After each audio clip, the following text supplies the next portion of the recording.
Hi friends, welcome back to Tastytastysamayal. சேனலை subscribe பண்ண கீழே இருக்க சப்ஸ்கிரைப் பட்டனை கிளிக் பண்ணுங்கள். கூடவே பக்கத்தில் இருக்க பெல் ஐக்கானையும் கிளிக் பண்ணுங்கள். வாங்க வீடியோக்குள்ளே போகலாம்.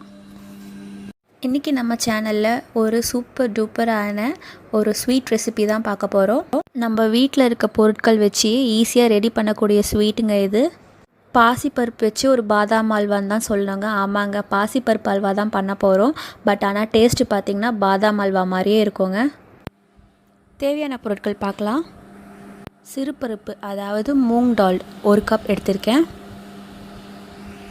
அரை கப் அளவு வீட்டில் காசின பசுனை, ஏலக்காய், குங்குமப்பூ, 2 டேபிள் ஸ்பூன் கோதுமை மாவு, பாதாம், பிஸ்தா, முந்திரி எல்லாம் பொடிச்சு எடுத்துக்கோங்க, பனக்கற்கண்டு.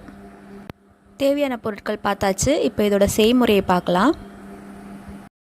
ஏலக்காவும் பனக்கற்கண்டும் மிக்ஸி ஜாரில் போட்டு நல்லா ஃபைனாக பொடிச்சு எடுத்துக்கோங்க. ஏலக்காய் தூள் இருந்தால் நீங்கள் ஆட் பண்ணிக்கலாம். என்கிட்ட ஏலக்காய் தூள் இல்லாதனால நான் பனக்கற்கண்டு கூட போட்டு பொடிச்சு எடுத்துக்கிறேன். பொடிச்சாச்சு. 1 கப் அளவு அளந்து எடுத்துக்கோங்க. நம்ம எடுத்து வச்சுருக்க சிறுபருப்பை ஒரு வானிலையில் போட்டு லேசாக சூடேற அளவுக்கு வறுத்து எடுத்துக்கோங்க. சிறுபருப்பில் லைட்டாக குழக்குழப்பு தன்மை இருக்கும். அது போகிறதுக்காக தான் நம்ம இப்போ லைட்டாக சூடேற அளவுக்கு வறுத்து எடுத்துக்கிறோம். வறுத்தெடுத்த சிறுபருப்பை நல்லா வாஷ் பண்ணிவிட்டு குக்கரில் போட்டு 2லேருந்து 3 விசில் விட்டு நல்லா வேக வச்சு எடுத்துக்கோங்க. சிறுபருப்பு வேகிற கேப்பில் கடாயில் 1 டேபிள் ஸ்பூன் அளவுக்கு நெய் விட்டு எடுத்து வச்சுருக்க நட்ஸ் எல்லாம் போட்டு செவக்க வறுத்து எடுத்துக்கலாம். இங்கே நான் பாதாம், முந்திரி, பிஸ்தா, திராட்சை எல்லாம் போட்டிருக்கேன். உங்களுக்கு விருப்பமான நட்ஸ் போட்டு நீங்கள் வறுத்து எடுத்துக்கோங்க. வறுத்து எடுத்துட்டு அதே கடாயில் 2 டேபிள் ஸ்பூன் அளவுக்கு கோதுமை மாவு போட்டு நல்லா செவக்க வறுத்து எடுத்துக்கோங்க. ஒரு 1 மினிட் போல் நல்லா கைவிடாமல் கிளறிட்டே இருந்தீங்கன்னா கலர் லைட்டாக டர்ன் ஆகும். அந்த ஸ்டேஜில் நீங்கள் ஸ்டவ் ஆஃப் பண்ணிவிட்டு ட்ரான்ஸ்ஃபர் பண்ணிடலாம். இங்கே பார்த்தீங்கன்னா பாசிப்பருப்பு வெந்துடுச்சு. இந்த மாதிரி நல்லா குழைய வேக வச்சு எடுத்துக்கோங்க. ஒரு ஸ்பூன் வச்சு நல்லா மசிச்சு விடுங்க. இல்லைனா ஒரு மிக்சியில் போட்டு 2 ஓட்டு ஓட்டிக்கோங்க. ஒரு கடாயில் 3 டேபிள் ஸ்பூன் அளவுக்கு நெய் விட்டுட்டு நெய் காஞ்ச உடனே நம்ம நல்லா மசிச்சு வச்சுருக்க பாசிப்பருப்பை அதை கூட ஆட் பண்ணிவிடுங்க. பாசிப்பருப்பு நல்லா இது மாதிரி திக்காக இருக்கணும். தண்ணி எதுவுமே இல்லாமல் நல்லா திக்காக அரைச்சி எடுத்துகிட்டு இதை நல்லா கை விடாமல் நல்லா கிளந்துட்டு வாங்க. ஸ்டவ்வை நல்லா லோ ஃப்ளேமில் வச்சு இந்த மாதிரி நல்லா கை விடாமல் கிளந்துட்டே வாங்க. இப்படி இங்கே கிளந்துட்டு வரும்போது கொஞ்சம் திக்காக ஆரம்பிக்கும், கெட்டிப்பட ஆரம்பிக்கும்.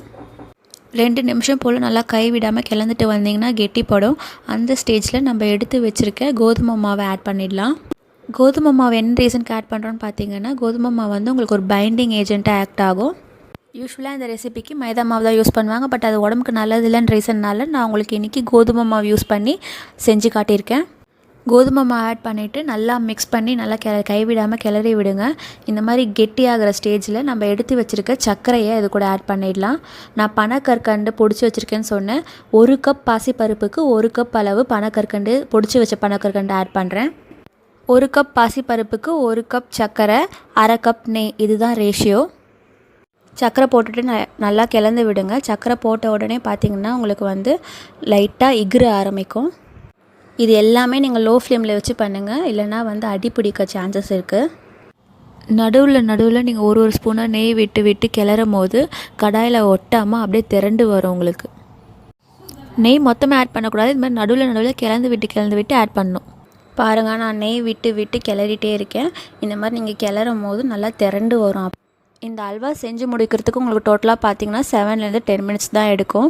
மெயின் திங் என்னென்னா நீங்கள் கைவிடாமல் கிளறிட்டு வரணும். இதை பாருங்கள், இப்போ கடாயில் ஒட்டாமல் எப்படி நல்லா திரண்டு வருதுன்னு சொல்லிட்டு.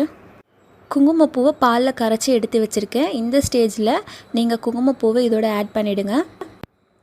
இங்கே பார்த்திங்கன்னா நான் இதில் ஆர்டிஃபிஷியல் கலர்ஸ் எதுவுமே ஆட் பண்ணல.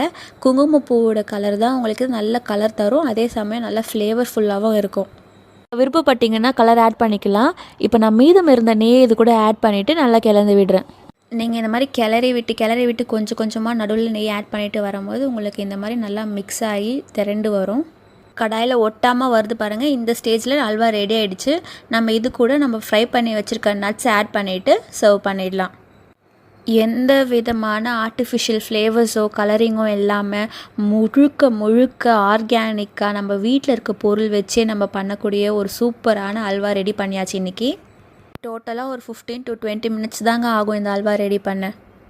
பேருக்கு தாங்க இது பாசிப்பருப்பு அல்வா, பட் ஆனால் நீங்கள் சாப்பிடும் போது நீங்கள் பாதாம் அல்வா சாப்பிட்ற மாதிரியே இருக்கும். அச்சல் பாதாம் அல்வா டேஸ்ட்டு தாங்க இருக்கும் இதில். ஸோ ஃப்ரெண்ட்ஸ், நீங்களும் வீட்டில் ட்ரை பண்ணி பாருங்கள். நம்ம இதில் சர்க்கரை யூஸ் பண்ணல, மைதா யூஸ் பண்ணல, முற்றிலுமாக ஆர்கானிக்காக செய்யக்கூடிய இந்த அல்வாவை நீங்கள் உங்கள் வீட்டில் இருக்கவங்களுக்கு செஞ்சு கொடுங்க. இந்த வீடியோ உங்களுக்கு பிடிச்சிருந்தா லைக் பண்ணுங்கள், ஷேர் பண்ணுங்கள், சேனலை மறக்காமல் சப்ஸ்கிரைப் பண்ணுங்கள். வேறு ஒரு ரெசிபியோட புது வீடியோவில் பார்க்கலாம். Until then, bye friends.